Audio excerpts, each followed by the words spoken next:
আসসালামু আলাইকুম, good morning. আজকে উঠতে অনেক লেট হয়েছে, মানে আজকে 6:45টার মতো বেজে গেছিলো। তো তাড়াতাড়ি করে ঝাড় দিয়ে আমি কাজ শুরু করেছি। কালকে বাসন কোসন কিছুই মেজে রাখতে পারিনি। অ্যাকচুয়ালি কালকে কারেন্ট ছিল না সারা রাত, তো যার জন্য ঘুমানোটা ঠিকঠাক হয়নি, ওই জন্য দেরি করে উঠতে হয়েছে।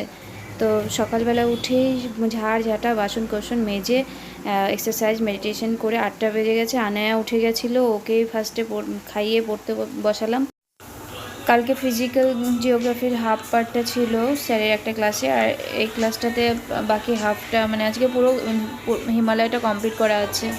তারপর এই যে স্নান, মানে ক্লাস কমপ্লিট করিনি, কিছুটা হয়েছিল। তারপরে স্নান খাওয়া, ঘরটার মুছে টুছে তারপর আবার পড়তে, আজকে শরীর খারাপ লাগছিল ভীষণ, তাই ঘুমিয়ে গেছিলাম। আর পড়তে একটু লেট করে বসেছি। সন্ধ্যাবেলা পায়েস টায়েস রান্না করেছিলাম। এই যে হিমালয়ের হাফ পার্টটা স্যারেরই একটা ক্লাস আগের দিনে হয়েছিল হাফ পার্ট, আর এটা পরের দিনে হলো। তো এখানে পূর্বাঞ্চল হিমালয়, ট্রান্স হিমালয় পুরোটাই আর কি, হিমালয়টা পুরোটাই কমপ্লিট করা হয়েছে। আর সাথে আমি কালকে করেছিলাম 2023 আর 2021 সালের কোশ্চেন, আজকে করেছি 2020 আর 2022 সালের কোশ্চেন সলভ।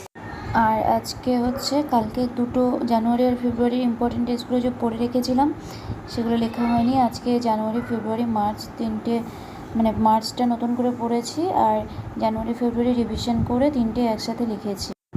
আর আজকে 1 অক্টোবর, তো ভেবেছিলাম আজকে কারেন্ট অ্যাফেয়ার্সটা লেখা স্টার্ট করব। তো আজকে যেহেতু হলো না, কালকে দুটো দিনের একসাথে কারেন্ট অ্যাফেয়ার্স পড়বো আর লিখবো। আর আজকে শরীর খারাপ আর ব্যস্ততার কারণে ভোকাবটাও লিখতে পারিনি, কালকে থেকে স্টার্ট করব। আর আজকে এত ঘুম পেয়েছিল লিখতে গিয়ে যে একদম লাস্টের দিকে আর লিখতেই পারছিলাম না, খুবই বাজে হয়েছে হ্যান্ডরাইটিং। যাই হোক, ভালো থাকবেন সবাই, গুড নাইট, আল্লাহ হাফিজ।